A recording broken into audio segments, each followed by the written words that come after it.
Traceable giving foundation हाँगकाँग व त्यांच्या सर्व टीमला धन्यवाद व आभार व्यक्त करते। थँक्यू।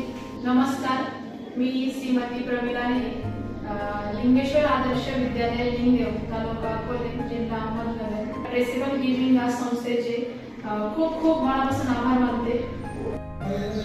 नमस्कार, मी श्री हरवळे गोपीनाथ मोदी, मुख्याध्यापक लिंगेश्वर आदर्श विद्यालय लिंगदेव। अतिशय चांगल्या पद्धतीचं योगदान या ई-लर्निंग क्लासरूममुळे मिळणार आहे, म्हणून मी विद्यालयाच्या वतीनं ट्रेसेबल गिव्हिंग फाउंडेशन हाँगकाँग या संस्थेचे मनापासून आभार व्यक्त करतो, धन्यवाद व्यक्त करतो।